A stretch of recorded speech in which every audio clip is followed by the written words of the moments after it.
Welcome to my music class. मैं पिछले music class में आपको सप्तक के बारे में बताया था कि सप्तक कितने होते हैं और उसमें कितने स्वर होते हैं, कौन कौन से स्वर होते हैं। अब यहाँ प्रश्न ये उठता है कि सप्तक के बारे में मैं बताया, लेकिन सप्तक कहाँ कहाँ पे होता है ये जानना जरूरी होता है। कि सप्तक हमारे जो इंस्ट्रूमेंट है, चाहे वो म्यूजिकल कीबोर्ड हो या हारमोनियम हो, उसमें सप्तक कहाँ कहाँ पे हम समझेंगे कि कहाँ कहाँ पे कौन सा सप्तक है। तो सबसे पहले हम आते हैं म्यूजिकल कीबोर्ड और हारमोनियम। तो दोनों के कीज में सिर्फ फर्क ये है कि म्यूजिकल कीबोर्ड में कीज की संख्या ज़्यादा होती है और हारमोनियम में कीज की संख्या इसकी अपेक्षा, म्यूजिकल कीबोर्ड की अपेक्षा या पियानो की अपेक्षा कम है। लेकिन स्वर जो स्थापित है, जो म्यूजिकल कीबोर्ड में है, वही सेम हारमोनियम में है। आप यहाँ इस डायग्राम में देख रहे होंगे कि 2 और 3 ब्लैक, फिर 2 और 3 ब्लैक जो सेट है वो म्यूजिकल कीबोर्ड या पियानो में भी होता है। वही सेम चीज हारमोनियम में भी है, 2 और 3 ब्लैक, 2 और 3 ब्लैक, 2 और 3 ब्लैक। लेकिन म्यूजिकल कीबोर्ड में कीज ज़्यादा होते हैं, इसलिए कि इसके दो भाग हम करते हैं। जो पहले जो भाग जो होते हैं, 1 2 ऑक्टेव, 2 और 3, 2 और 3, ये 2 ऑक्टेव हम इसको लेफ्ट छोड़ देते हैं और बाकी 3 4 5 हम आगे लीड प्ले करने के लिए लेते हैं। और इसके जो लेफ्ट का है 2 ऑक्टेव, वो कॉर्ड्स प्ले के लिए। लेकिन अभी हम सप्तक आपको हारमोनियम पे बताने जा रहा हूं कि सप्तक हारमोनियम पे हम कैसे समझेंगे कि कहाँ पे कौन सा सप्तक है। आप ध्यान देंगे, कोई भी अगर आपके यहाँ आपके पास हारमोनियम या पियानो हो तो आप देखेंगे जो उसका जो सेट है 2 ब्लैक और 3 ब्लैक, इसके बाद 2 ब्लैक 3 ब्लैक, 2 ब्लैक 3 ब्लैक, ऐसे सेट होते हैं। तो जो फर्स्ट का 2 ब्लैक और 3 ब्लैक है, यहाँ से आप ये इसको पहला ऑक्टेव समझेंगे और फिर 2 ब्लैक और 3 ब्लैक जो बीच का है उसको दूसरा ऑक्टेव है और 2 ब्लैक एंड 3 ब्लैक वो तीसरा ऑक्टेव है। यानी मंद्र सप्तक, मध्य सप्तक और तार सप्तक। लोअर ऑक्टेव, मिडिल ऑक्टेव और हायर ऑक्टेव, ये 3 ऑक्टेव्स हैं जो मैं पिछले वीडियो में बताया था। तो अभी आप ये समझ जाएंगे कि अक्सर ये दिक्कत होती है कि हम ऑक्टेव अपना कहाँ पे बनाएं, कारण कि सभी के स्वर अलग अलग होते हैं, उनके रेंज अलग होते हैं। गाने बजाने के दृष्टिकोण से या स्पेशली गाने के लिए ये देखा जाता है कि कोई भी गाना हम प्रारंभ कर देते हैं अनजाने में हाई ऑक्टेव से, और इसके बाद जो ऊपर के स्वर हैं हम उसको सही ढंग से निभा नहीं पाते हैं, तो दिक्कत हो जाती है। ऊपर में हमको बहुत जोर लगाना पड़ता है स्वर में।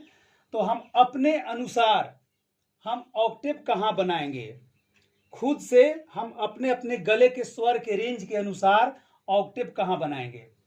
तो सबसे पहले आप ध्यान दें, इस हारमोनियम के माध्यम से मैं बता रहा हूं कि 2 ब्लैक एंड 3 ब्लैक ये फर्स्ट ऑक्टेव मैं बताया और 2 ब्लैक एंड 3 ब्लैक दूसरा ऑक्टेव, 2 और 3 ब्लैक तीसरा ऑक्टेव। तो मेल और फीमेल दो सिंगर जब होते हैं तो जो मेल सिंगर के जो आवाज जो होती है मोटी और गंभीर होती है, अर्थात वो हाई ऑक्टेव से गाना ज़्यादा प्रारंभ करते हैं या ज़्यादा अच्छा उनको लगता है। अब जब हम फीमेल और छोटे बच्चों की बात करते हैं जो 12 साल के कम एज वाले हैं, तो उनकी आवाज़ मेल से डबल होती है, दुगनी ऊंची। तो वो क्या करते हैं कि अगर हम बीच वाले ऑक्टेव से शुरू करते हैं, यहाँ जो 2 ब्लैक एंड 3 ब्लैक जो बीच का है, तो यहाँ से जब हम ऊपर की ओर स्वर पे जाएंगे तो मुझे बहुत चिल्लाना पड़ेगा, बहुत हाई पिच हो जाएगा, जिससे आवाज़ फटने की डर होती है या आवाज़ में खराश आ सकती है। तो उसमें क्या देखा जाता है कि हम अपना ऑक्टेव बनाएंगे जो 2 ब्लैक और 3 ब्लैक है, तो जो फर्स्ट 2 ब्लैक 3 ब्लैक के जो बीच का ये स्वर है, ये जो 3 ब्लैक जो हो रहा है उसके बीच का स्वर है, इसको सा मानते हैं, पहला स्वर। यानी हम अपना पहला ऑक्टेव यहाँ से बनाएंगे और यहाँ से हम काउंट कर लेंगे 12 स्वर, 1 2 3 4 5 6 7 8 9 10 11 12 ये मेरा मिडिल ऑक्टेव बन जाएगा। और इसे जो भी लेफ्ट के स्वर हैं वो मेरा लोअर ऑक्टेव हो जाएगा, मंद्र सप्तक। तो हम अपना ऑक्टेव बनाए कि जो बीच के जो स्वर है, मैं पहले बताया कि ये दो स्वर से जो पहले के स्वर है वो मंद्र सप्तक है, लेकिन जब हम अपना रेंज के गले के रेंज के अनुसार ऑक्टेव बनाएंगे तो इस स्वर से बनाएंगे जो फर्स्ट में 3 का सेट है, उसके बीच का सा, फिर रे, ग, म, प, ध, नी, सा। तो ये जो स्वर है जो यहाँ 3 ब्लैक से इस 3 ब्लैक के बीच में मिडिल ऑक्टेव हो जाएगा। और इसके बाद फिर जैसे हम इस 3 ब्लैक सेकेंड 3 ब्लैक पे आएंगे, यहाँ से तीसरा ऑक्टेव शुरू हो जाएगा जो तार सप्तक कहता है। इसके जो भी आगे स्वर होंगे सब तार सप्तक के होंगे। स्वर सेम है, फिर अंतर क्या है कि इसकी आवाज जैसे जैसे हम नीचे की ओर आएंगे मोटी और गंभीर होते जाएगी। और यहाँ से ऑक्टेव हम यहाँ तक बनाए जो मिडिल ऑक्टेव है, इसकी स्वर जो है मधुर और स्वीट सुनने में होंगे। और जैसे हम ऊपर की ओर जाएंगे इसके स्वर सब हाई होते चले जाएंगे, पतली और ऊंची। अब हम आते हैं, पहले हम नंबर से कैसे जानेंगे कि मेरा कौन से सा है और कौन से रे है और कौन से ग है। तो म्यूजिक कीबोर्ड और हारमोनियम कीबोर्ड के स्वर सेम हैं। जब हम म्यूजिकल कीबोर्ड की ओर आते हैं तो आप देख लें, पहले 2 3 ब्लैक और 2 3 ब्लैक को छोड़ के हम यहाँ से आगे की ओर सप्तक बनाते हैं, 3 सप्तक। लेकिन फीमेल सिंगर और जो छोटे बच्चे हैं उनकी आवाज के लिए ये देख लीजिए, 2 ब्लैक यहाँ पे है, इसके जस्ट पीछे जो 3 ब्लैक का सेट है इसके बीच का स्वर हम सा मानते हैं। तो यहाँ से जो भी पीछे का स्वर है, जो बैक का स्वर है, ये सभी मंद्र सप्तक कहेंगे। और ये 3 ब्लैक से आगे 12 स्वर यहाँ तक ये मिडिल ऑक्टेव मध्य सप्तक कहेंगे। और जैसे इस सा पे हम आएंगे यहाँ से तार सप्तक प्रारंभ हो जाएगा और तार सप्तक ऊपर सभी स्वर जो है तार सप्तक की ओर चले जाएंगे।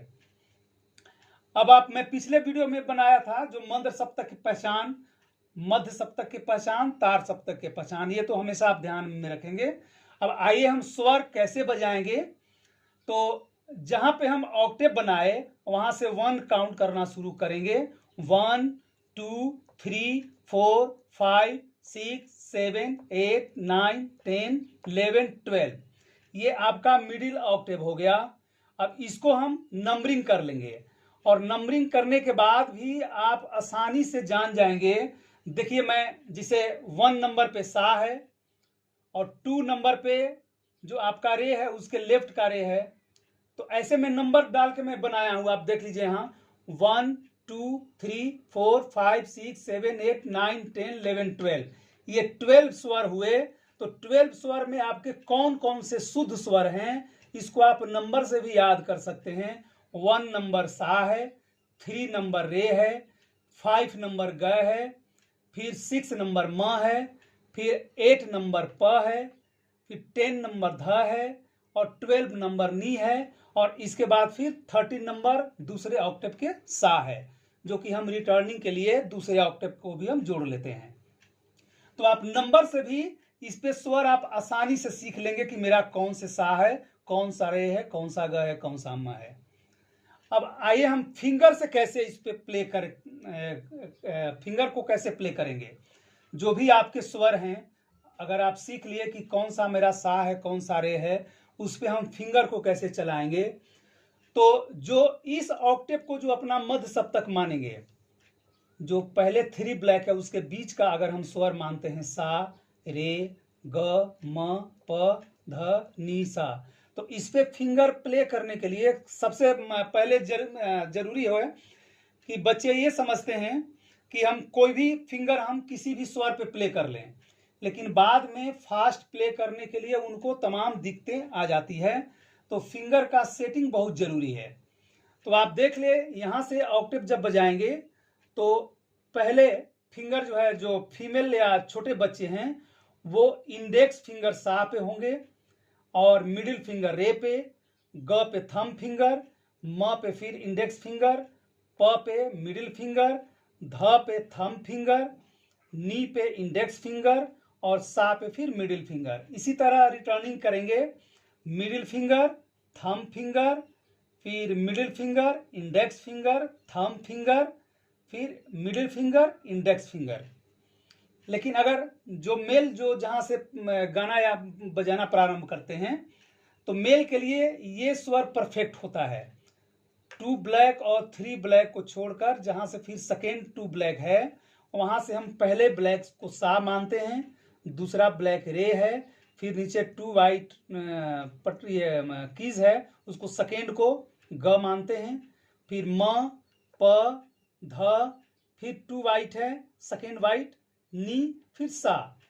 तो अब इस पे फिंगर चलाने के लिए हम क्या करते हैं कि सा पे इंडेक्स फिंगर, रे पे मिडिल फिंगर, ग पे थंब फिंगर, फिर म पे इंडेक्स फिंगर, फिर प पे मिडिल फिंगर, फिर ध पे रिंग फिंगर, फिर नी पे थंब फिंगर, फिर सा पे इंडेक्स फिंगर। इसी तरह हम रिटर्निंग भी करते हैं जो मैं आपको यहाँ बताया हूँ। मेल के लिए है index middle thumb, index middle ring, thumb index. उसी तरह हम रिटर्निंग भी करते हैं index thumb ring middle, index thumb middle index. और जो छोटे बच्चे जो प्ले करते हैं जो यहाँ से ऑक्टेव बनाएंगे वो index middle thumb, index middle thumb, index middle. जब इसके बाद आपका फिंगर अच्छे से चलने लग जाएगा तो आप 5 फिंगर का यूज बाद में कर सकते हैं। और अगले में वीडियो इसको आप बार बार वॉच करेंगे और खूब अच्छे से ध्यान से इसको देखेंगे और समझ जाएंगे कि हम अपना ऑक्टेव कहाँ रखें कि हम ऊपर तक आसानी से गा लें। तो ये बहुत जरूरी होता है। अगला वीडियो जो मैं बनाऊंगा उसमें बताऊंगा कि इस पे हम अलंकार यानी सरगम को कैसे प्ले करेंगे। अभी तक मैं आपको सिंपल सा रे ग म प ध नी सा बताया, सा नी ध प म ग रे सा। आप फिंगर चलाना सीख जाएंगे तो अगले वीडियो में जो अपने से आप अलंकार कैसे बनाएंगे, अलग अलग अलंकार बनाएंगे और उस अलंकार को आप हारमोनियम या अपने कीबोर्ड पे प्ले करेंगे।